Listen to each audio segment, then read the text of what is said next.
Hey, what's up, everybody? Welcome back to Voices from the Mausoleum, and welcome back to another Saturday horror movie review with my friend, Radar DeBoard. Hey, y'all. Back for another themed episode. That's how I play it. This was one you were like, I would really like to do this one. I want to talk about this movie.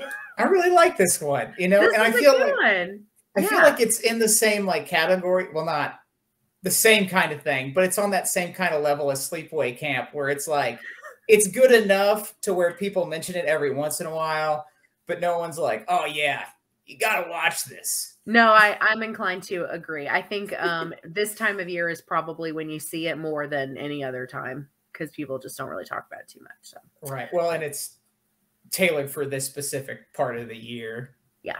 Yeah. So in case it's not obvious, we are talking the 1981 slasher film, My Bloody Valentine. A true classic. This is a classic. We're allowed to say that about this one. So this is playing on a couple things right now. You can watch it on Pluto TV, HBO Max, and Hulu, Amazon, YouTube if you have the YouTube TV, whatever. So it's on like everything. Wow. HBO Max. Really? Yeah. Yeah, I watched it. I rewatched it to get ready for this. But I ended up, what did I watch it on? Hulu. I watched it on Hulu. But yeah, it's on HBO Max too. Everyone has it. It's weird how many places, right? Because you would almost think this would be one you had to pay to watch because it's like not a popular whatever. Right. Well, and I just assume Amazon just bought the rights to like 90% of all movies. Everything. Yeah. So I just assumed it was on there. You got to rent it, but no, I guess not. Well, that's you can watch it on a couple of the services. And Pluto TV, to my knowledge, is free. So I think you can it's not like HBO Max where you have to have like a cable package or Hulu where you pay whatever a month. So you can watch it on that. Oh, that's good. But let's see. Okay, so since it's a 1981 movie, it has a 6.2 out of 10 on IMDb, a 3.3 out of 5 on Letterboxd, an 80% on the Google, and a 52% audience score on Rotten Tomatoes. What? With what did it say? It just said how many? Go back. It says out of 5,000 plus ratings, 52% on that. Oh, wow. It's not horrible. Okay. So there's no way we can boost up those numbers on our own. Not at this point, no. We need to start like a riot. That's what this video is for, guys.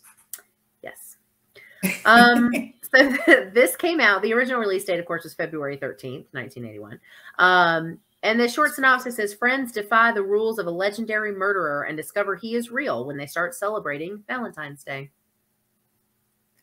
These synopsises, man, they're just... They're right, but at the same time. Well, and you have to admit that's one of the better ones, at least we've done together, because normally they're like a paragraph long. I have to go find a shorter one. It's like a total lie or something. Like, you know what I mean? Like, it just misdirects the whole thing. But this one's right. I mean, this one's more spot on, but yeah, and short and sweet, which is what they should be. True. I don't know. I was just expecting something, I don't know, maybe a little more concise. I don't know. More oomph. More oomph, yeah. It seems pretty mundane. Yeah, it is kind of generic, but I think we're just used to the really weird ones. Yeah, that's fair. We're too used to them now. Yeah, so used to them now. Yeah, so what are you giving this out of 10? Okay, so I can't remember what I gave Sleepaway Camp. I think a 7 or an 8. Did I go that high? Maybe a 6. Did I give it a 7? I don't remember. I can't remember, but that was last year. Yeah, last year. That was 2022 us. We can make mistakes. But I mean, to me, this is better than Sleepaway Camp. So, but it's not like a true masterpiece. Sure. So I'll go 7.5. Like it's really solid. And to me, 7.5 is pretty good for a movie, honestly. Yeah.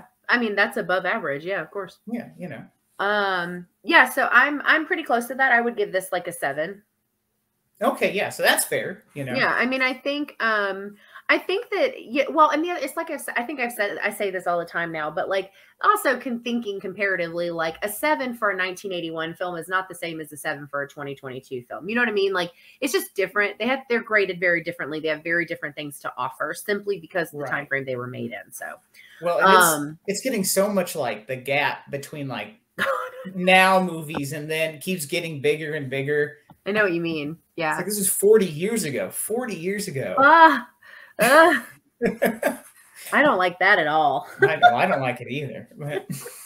Yeah. So, so I think, this is a fun movie. I liked some, and we'll talk about more of like my specifics, obviously, when we get into spoiled thoughts, but I liked a lot of the kills. I thought the story was fun. I mean, obviously I'd already seen it, and this isn't one that I remember my thoughts seeing it the first time. I do know that I saw the remake before I saw the original, but the remake was goofy enough that it made me go back and watch this one, which I'm grateful for, because this one I think has more to offer in a more serious tone than the remake did. But yeah, this is like, I mean, you've got it's got drama, a little small town energy. It's got like, this urban legend / real person history lesson on the town. I don't know. Like it's got all of these like normal slasher things going on, with the added claustrophobia of a mine. Like, I was going to say that setting too of like being in a mine is unique because there's not any other, and it's like mine. It's not like, a cave or something like that. No, it's an actual, it's a straight mine. So it's so much more unique than it is like other movies. So I can't think of any other movies that like, besides, like real life stories of people being like trapped in caves or mines or stuff like that. Yeah. But besides this one, I can't think of any others that are set, or a lot of it happens in a mine. In a mine, no. They've done caves a million times, but there is something terrifying about mines because that was a very real way of life for a long time. Like a lot of people died in mines. Like, that's very real, very scary. Super scary. And I mean, like, just the thought of like, and that's a man-made thing. To adds an extra layer of like, do you trust this man-made structure more than nature? Yeah. I don't know. Well, and then too, it's like, because what's true is, in mining towns, like that's really like the guys that worked in the mines, like they had to. That wasn't like I just want so bad to work in the dark all the time. Like that wasn't really the way of life back then. Like it really was like you had to do this. Like you didn't have a choice. It was. I don't think anyone was going like, I really want to see what this black lung's all about. Let me get on that train. When I grow up. Yeah, no, that's not a thing. I agree. Yeah. So that adds like a level of realness, I think, to it for some reason. Like, but yeah, no, I thought this was a really fun movie. I really liked it. I thought the characters were believable. The dialogue was funny and annoying at times when it's supposed to be. There's a little bit of comedy. Like I said, there's drama. It's a little bit of everything. It was fun. It's a nice all-in-one package, you know? And again, it's not redefining anything, but it's good. It's solid for what it is. Yeah, especially considering it came out only a couple years after Halloween. So like it's like when you're thinking about where it falls in like slasher years, right? Like when everything starts kind of amping up after Michael Myers, it's a pretty strong film. Like it stood on its own. It was its own thing. So that's good. I like that too. I'm surprised that I guess I don't know how they did in the box office, but I'm surprised it never got like a sequel or anything. They got 5.7 million. Oh, okay. What was its budget? Shit, that might have been the budget. No, that was box office. I was gonna say there's no way that's the budget. Box office 5.7 million. Well, I'm gonna type budget. Well, well, all right. So it cost 2.3 million. Uh-oh. I'm smart, okay? Like I'm intelligent. What is CAD? What is that? CAD. Oh, that's the Canadian dollar. Canadian, right? Okay. Yeah. So it was 2.3 million CAD is what it cost to make it. I did not know it was a Canadian film. Oh, yeah. It takes place in a Canadian town. I didn't even realize that. I just rewatched this too. It hides it well. It hides it pretty well because, I mean, it feels like because it's a mine and they don't really have any like accents like the actors. They hide the fact that it is Canadian. I had no idea. And, yeah, so I had no idea. So that's awesome. I didn't know that. Canadian slasher from 1981. Right. I don't know the exchange rate from in 1982 between the Canadian and the US dollar, but I'm going to assume that you don't know that information. Let me just pull up my spreadsheet real fast on it. Right. Yeah. No, I think well, and it didn't say anything specific. I guess it's probably US box office was the 5.7 if I had to guess. Maybe. So that doesn't seem like too much of a gap. So now I understand why it probably didn't get a sequel. Yeah. Which is kind of a bummer. Yeah, I liked it. I really did. You want to jump into spoilers so we can start talking details? All right. So, okay. That was it. That was the whole jump.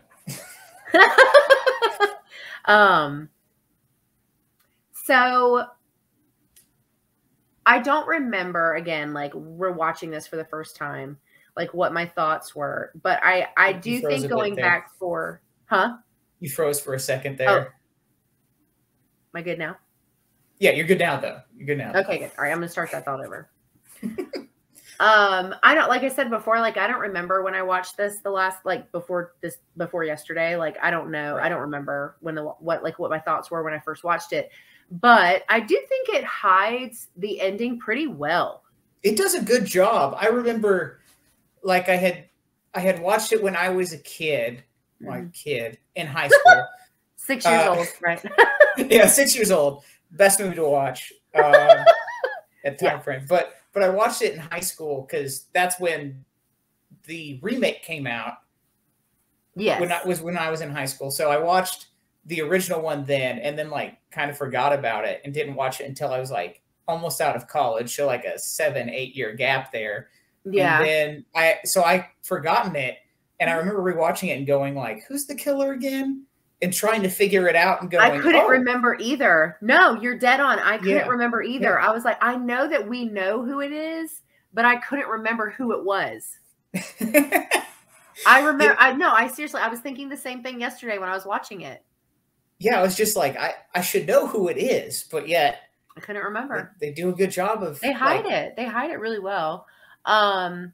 Yeah, I mean, I think, it's cute because like I really like small town horror. I think small town horror just works. It's just easier, I think, to wrap a bigger story up in like a smaller package when you do like small town horror. But I liked the feel of this place, like as far as like, everybody knew everybody and like it was just very like all of that was like super convincing to me. So like when TJ comes back and his like his ex-girlfriend is like with a buddy of his and like we're getting all the drama with that. Like I really liked all of that stuff leading up to it. But I have to say that like some of that like did drag a little bit for me because I was like, I really am just watching this to watch people get killed with a pickaxe. Like let's just be honest, okay? Come on. Right. We don't need the love triangle, guys. We just I'm like okay, they like go up on the hill together, and I'm like, just push her off, like keep it moving, like. So if I can't have you, no one can. And then we just cut to the craziness. Like I'd been fine with that. Happy Valentine's Day. Roll credits. Yeah. Do you have a favorite kill? What was your favorite kill? So the guy whose heart, and this part always makes me kind of throw up in my mouth. Mm-hmm. I don't normally get like disgusted by horror movies ever, but the dude who gets his heart boiled in the hot dog water, I was like, that is, because I'm like, I guarantee you 100% that someone did not notice that heart and got themselves a hot dog. And that is like a really bad afterthought. Oh God. Yeah. Think about that. Ugh. Think about that. Think about that. Oh God. My favorite is the guy from the bar. Like he goes to set up the fake guy And he's like, so he's like opening the door and he's like so proud of himself because when you open the door, the fake stuff he hung up goes like this, like it's like attacking. Oh, right. And he's like, ha ha, ha ha, ha ha. And then he like does it one time and then he just goes, huh. Pickaxe. Just there's some pretty nice brutal kills in this. Like there is. The dryer is probably a second close because you know, like ugh. Yeah, that's rough. And I'm trying to figure out what the hell did she do?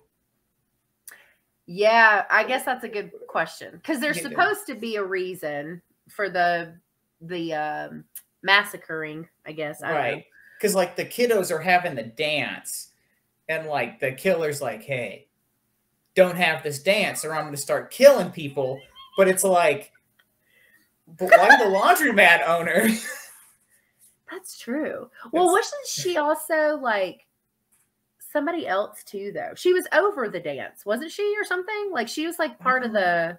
Oh, maybe. I was going to say, I'm trying to think. I think she was. I think she's part of like because she isn't it the same woman that when they go into that community center or whatever, the guy comes out and pretends his head's like blown up or something. And she's like, oh, get out of here. Because she thought something was really wrong. Yeah. I think it's the same lady. Oh, okay. So I think the connection was she was kind of like the organizer or maybe like a. Okay. What do you call it when you like fund something? Like a sponsor, something like that? Yeah, sponsor or something. Okay, yeah. Now I'm getting, okay. I think so, yeah. I was just like, she's kind of like the outlier. I'm like looking at the age of the people dying. They're like 18, 19, in their early 20s, and there's like this 65-year-old lady in a laundromat. Yeah. Clear outlier, but okay, now I'm on track. Okay. Yeah, I'm pretty sure it's because she was part of the organizing committee or something, like directly related to the dance. That'll teach her.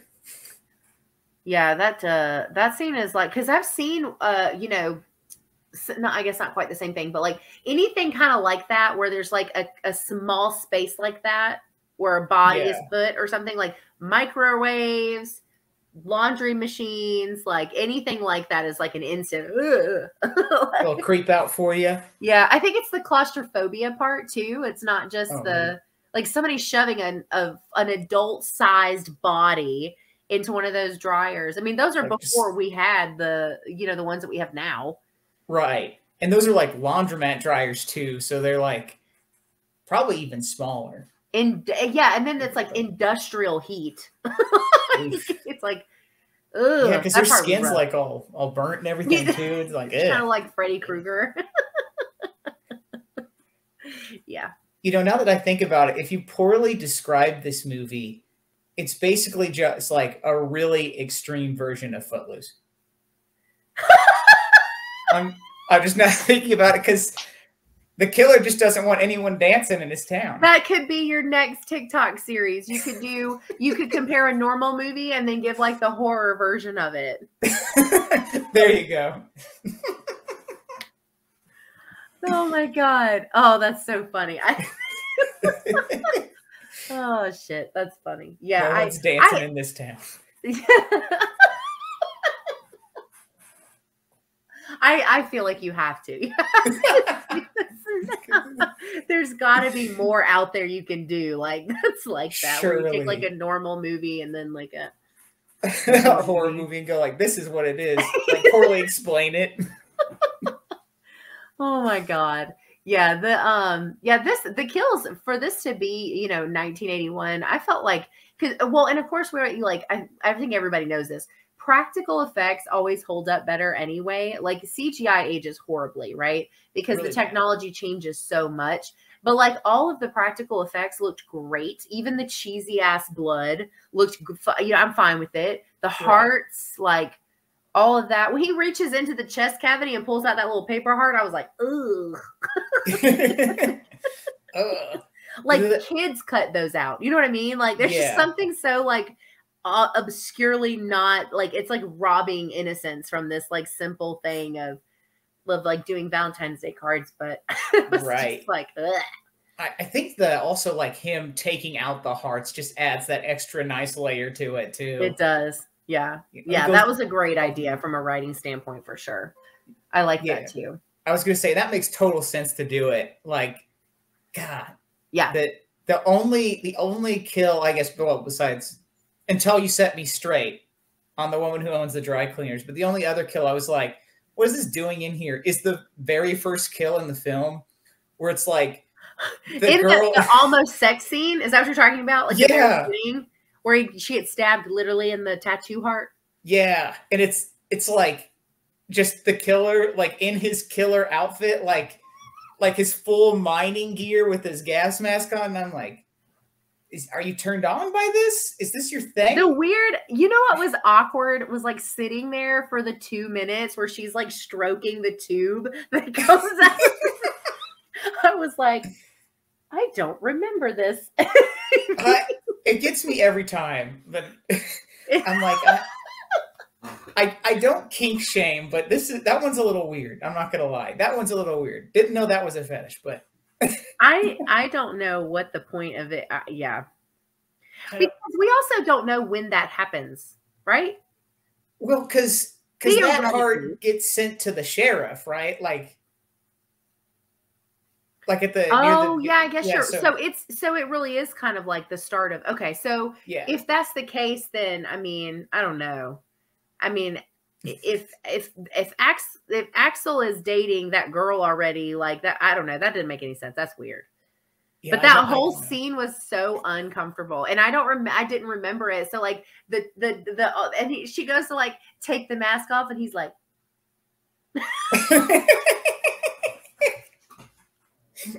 I was like, I felt like a little teenager. I was like, this is so stupid. It's probably one of the only scenes in the movie that just does not hold up well. I don't know. Maybe it was to use sex appeal to like, I don't know. There is like weird. Not really any sex appeal in this movie, which no.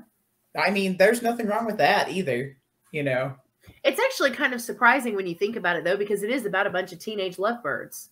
Right. You know, or young adult. Maybe they're not teenagers. Young adult. Yeah, young adult. I feel because they're working in the mines. They're drinking. And they're drinking. Yeah. Yeah. Well, I hope they're not allowing like teenagers to go work in the mines full time. I mean, desperate times. I don't know. Desperate times.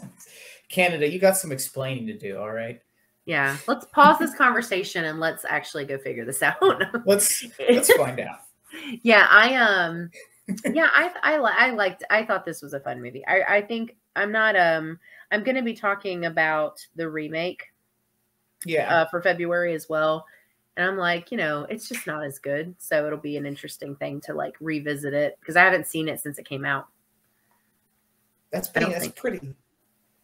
Well, the remake. The remake. Yeah. Yeah, the remake's like this one's so subdued, but the remake just goes, for lack of a better word, balls to the walls. I was thinking the exact same phrase. No, you're dead on. You're right. From the gore to the sex to the drama, like it's like wild compared to this one. It is crazy, but I like the subdued nature of this one because it makes the characters so much more relatable when you're like when they get killed off, and especially Hollis, the guy with the sweet mustache. Like he's such a cool character, and I was such a good, like, nice friend. Just a nice guy, and I'm like, no, make it to the end, Hollis. He didn't. We are in the spoiler section, so it's all right. Yeah, we've been in it for a while, hopefully. Otherwise, oops. Yeah, and then I was thinking too, like when it revealed Axel, it was kind of like a new reveal for me because I'd forgotten that that's who it was. Well, I think I remembered like right before, but it was just one of those things where it was kind of like, I knew he was a douchebag. And then he kind of goes from being like really normal to really crazy. Yeah, and like 2 seconds flat. Like, yeah, that crazy laughing, and he's like, "Be my bloody Valentine." He's fucking nuts. Like he just goes from being this like normal guy who supposedly cares about this girl, and then he's like nuts. And he chops off his fucking arm. Oh my god. What happens in the last like 10 minutes of this movie? It just you're talking about how subdued it is, and then like the last little bit, it's like, well, just because he gets like trapped in like a rock or something, and rather than being uncovered, like he just cuts it off, and it's like, oh. Yeah, I would die. I don't have the survival instincts to do things like that. I know I don't. Oh man. I can't even change my own nose ring. Like I'm not cutting off to get out of anything. I'm gonna starve to death. It's like, oh, we'll be all right. Angel's gonna be trapped there. She can't cut her arm off. We know. Yeah. We can come back in a couple days. And I got trapped under something like that, yes, you would be safe. No, you wouldn't have to double tap or nothing. Just you got me. That's all right. Yeah. Well, other than like the scenes that didn't really make sense, was there anything else you didn't like about this one? Like you said, I feel like maybe some of the love triangle could have been like a little few of that could have been trimmed, but not like a crazy amount. Yeah, it really was just a little bit too long. Just a tiny bit, but it wasn't egregious or anything. Uh-oh. Every time. Every time. It's just me. It must be, because that hadn't happened in a while. Okay, lay down. If you're gonna be up here. If you're gonna be up here, lay down. He's looking at me like, bitch, I will make the decisions here. I am the cat. I own you. I'm just trying to encourage gently. Please don't hit my camera. It's already fucked up. Okay. Anyway. Crisis averted. I was gonna say, I can't think of anything that's like just too far wrong with it, you know? No, I think it's really good. And I'm glad that I rewatched it, because I wouldn't have remembered a lot of it conversation-wise, because like I told you, I'd forgotten that Axel was the murderer. Right. Well, and they do a good job too, because they even throw in that like nice little red herring where it's like, he drowned. Oh, the fake death. That's right. I forgot. We didn't even talk about that. Yeah, the fake death where you think he's dead. Yeah, like he just falls in the whatever the hell kind of water that is. I don't know. It's like bubbling. I don't know. And then it's like so you're thinking he's dead. Yeah, and I'm like, when I remember when I rewatched it for the first time, I was like, okay, well, is it the main guy? I'm like, is TJ the killer now? See, yeah.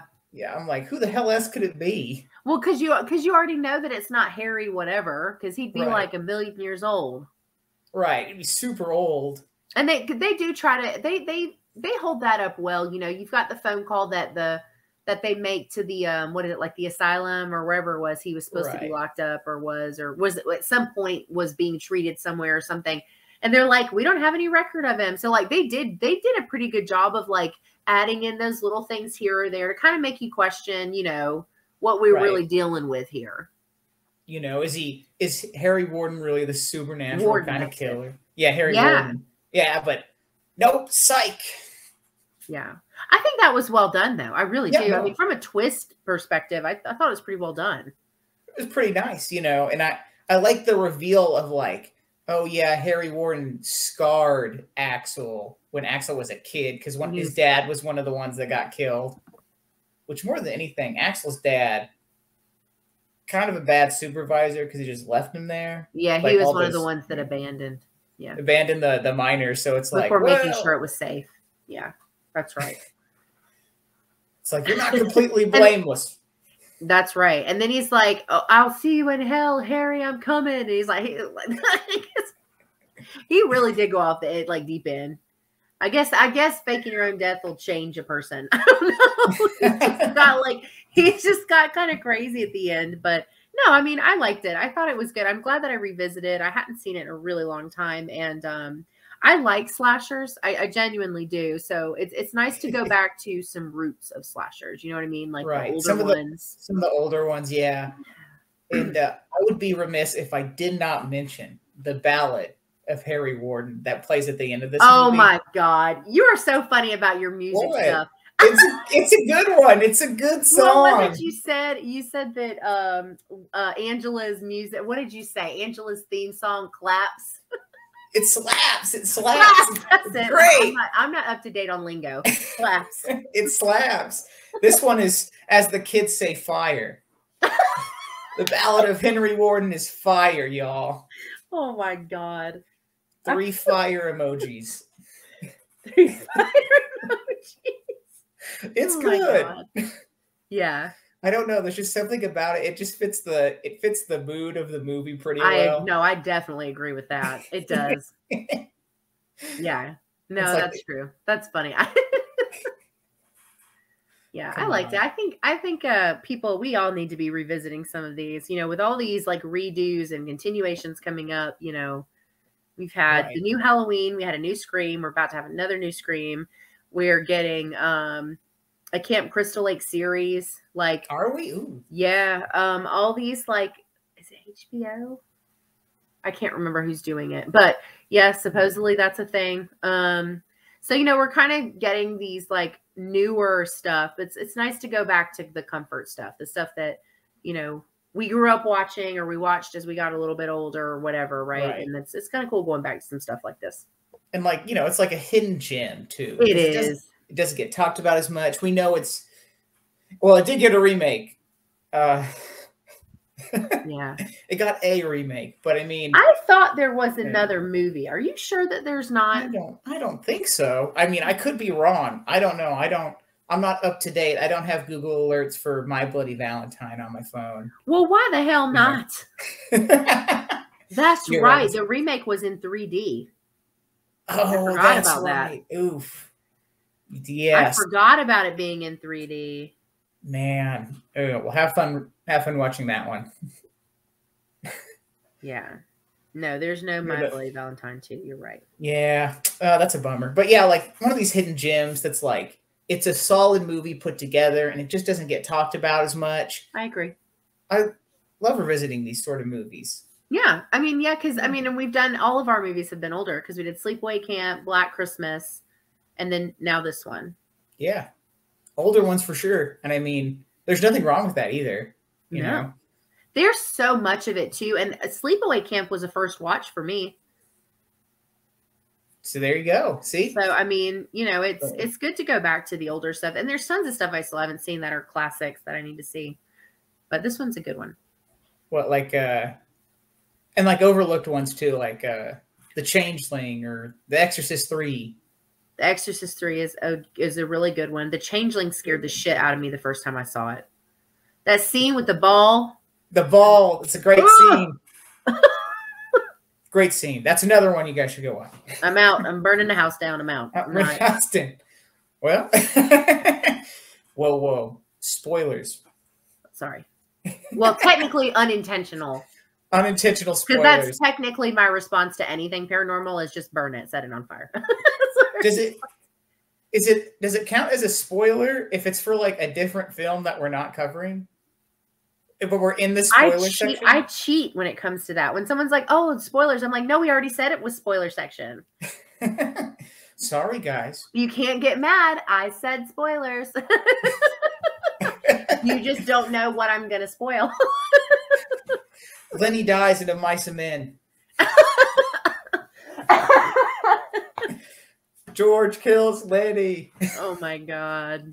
That's 3 things spoiled, guys. And just like that, no one watches my videos anymore. That was all. Radar, you're not invited back. You ruined my life. Oops.